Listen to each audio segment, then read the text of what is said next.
بسم اللہ الرحمن الرحیم۔ شروع اللہ کے نام سے جو بڑا مہربان نہایت رحم والا ہے۔ السلام علیکم پیارے بچوں، کیسے ہیں آپ؟ امید ہے بخیر اور صحت مند ہوں گے۔ پیارے بچوں، آج ہم تیسری جماعت کی اردو کی کتاب کا نیا سبق پڑھنے جا رہے ہیں۔ اس سے پہلے کہ ہم سبق شروع کریں، ذرا ان سوالوں کے جواب دیجیے۔ نمبر 1، حضور پاک صلی اللہ علیہ وآلہ وسلم کا مشہور لقب کیا ہے؟ سوال نمبر 2، صادق اور امین کا کیا مطلب ہے؟ جی ہاں، آپ کی بات درست ہے۔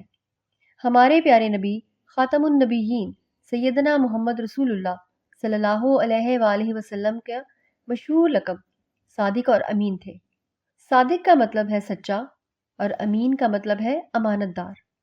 آج کے سبق میں ہم حضور پاک صلی اللہ علیہ وآلہ وسلم کی انہی دو صفات کے بارے میں پڑھیں گے۔ پیارے بچوں، اس سے پہلے کہ ہم آگے بڑھیں، آئیے جانیں ایک اہم بات۔ حضور پاک صلی اللہ علیہ وآلہ وسلم نے 63 سال کی عمر میں رحلت فرمائی۔ بچوں، سبق پڑھنے سے پہلے آپ کو کچھ اہم الفاظ کے معنی بتاؤں گی تاکہ سبق کا مطلب سمجھنے میں آسانی رہے۔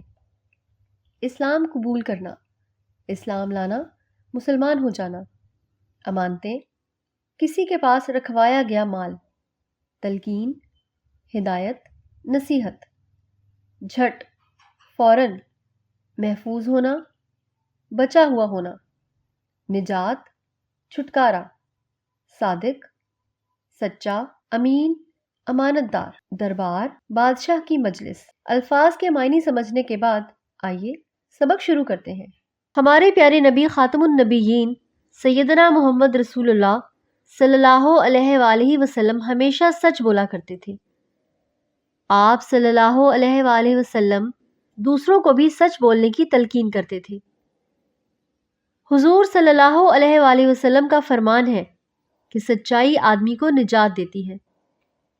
مکہ کے کافر حضور پاک صلی اللہ علیہ وآلہ وسلم کے سخت دشمن تھے۔ دشمنی کے باوجود وہ آپ صلی اللہ علیہ وآلہ وسلم کو صادق کے نام سے پکارا کرتے تھے۔ صادق کا مطلب ہوتا ہے سچا۔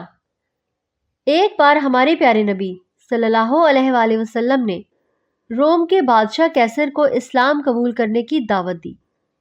اس زمانے میں ٹیلی فون اور موبائل فون نہیں ہوتے تھے۔ لوگ دور دراز جگہوں پر پیغام بھیجنے کے لیے خط لکھا کرتے تھے۔ آپ صلی اللہ علیہ وآلہ وسلم نے بھی کیسر کو خط لکھا۔ کیسر حضور صلی اللہ علیہ وآلہ وسلم کے بارے میں جاننا چاہتا تھا۔ اس وقت ابو سفیان بھی روم میں موجود تھے۔ ابو سفیان مکہ کے رہنے والے تھے۔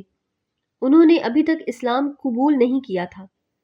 اس وقت وہ حضور صلی اللہ علیہ وآلہ وسلم کے دشمن تھے۔ کیسر نے ابو سفیان کو اپنے دربار میں بلایا۔ اس نے خاتم النبیین سیدنا محمد رسول اللہ صلی اللہ علیہ وآلہ وسلم کے بارے میں ابو سفیان سے کئی باتیں پوچھیں۔ اس نے یہ بھی پوچھا، کیا تم نے خاتم النبیین سیدنا محمد رسول اللہ صلی اللہ علیہ وآلہ وسلم کو کبھی جھوٹ بولتے دیکھا ہے؟ ظاہر ہے کبھی کسی نے بھی حضور صلی اللہ علیہ وآلہ وسلم کی زبان سے جھوٹ نہیں سنا تھا۔ ابو سفیان نے جھٹ سے جواب دیا، کبھی نہیں۔ حضور پاک صلی اللہ علیہ وآلہ وسلم کی سچائی کے بارے میں یہ جان کر کیسر بے حد متاثر ہوا۔ پیارے بچوں، یہاں پر ذرا ٹھہریے، میں آپ سے ایک سوال کرتی ہوں تاکہ پتہ چلے کہ آپ سبق توجہ سے سن رہے ہیں یا نہیں۔ سوچیے اور بتائیے، ابو سفیان نے کیسر کو کیا جواب دیا؟ کیسر نے پوچھا کہ کیا کبھی کسی نے حضور اکرم صلی اللہ علیہ وآلہ وسلم کو جھوٹ بولتے دیکھا ہے؟ ابو سفیان نے جھٹ جواب دیا کہ کبھی نہیں۔ جی ہاں، آپ کا جواب درست ہے۔ کافر آپ صلی اللہ علیہ وآلہ وسلم کو صادق ہی نہیں، امین بھی کہتے تھے۔ امین کا مطلب ہے امانت دار۔ آپ صلی اللہ علیہ وآلہ وسلم کی امانت داری کی وجہ سے کافر اپنی امانتیں آپ صلی اللہ علیہ وآلہ وسلم کے پاس رکھوایا کرتے تھے۔ انہیں یقین تھا کہ خاتم النبیین سیدنا محمد رسول اللہ صلی اللہ علیہ وآلہ وسلم کے پاس ان کی چیزیں محفوظ رہیں گی۔ آپ صلی اللہ علیہ وآلہ وسلم کبھی بددیانتی نہیں کریں گے۔ آپ صلی اللہ علیہ وآلہ وسلم مکہ میں رہتے تھے۔ مکہ کے کافر اسلام کے سخت مخالف تھے۔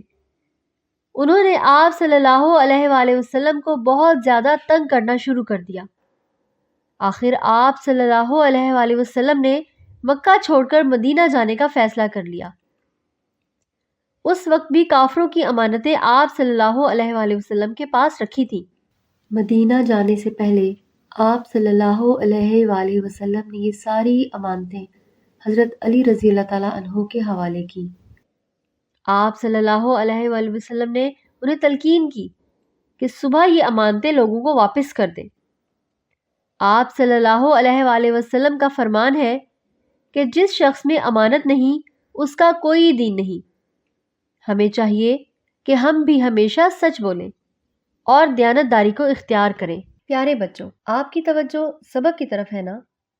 اچھا تو پھر سوچئے اور بتائیے، حضور پاک صلی اللہ علیہ وآلہ وسلم نے امانتیں کس کے حوالے کی؟ حضور پاک صلی اللہ علیہ وآلہ وسلم نے امانتیں حضرت علی رضی اللہ تعالیٰ عنہ کے حوالے کی۔ آپ کا یہ جواب بھی درست ہے۔ ایسے ہی توجہ سے سبق پڑھتے رہا کریں۔ شاباش! لیجئے بچوں، ہم نے سبق پڑھ لیا ہے۔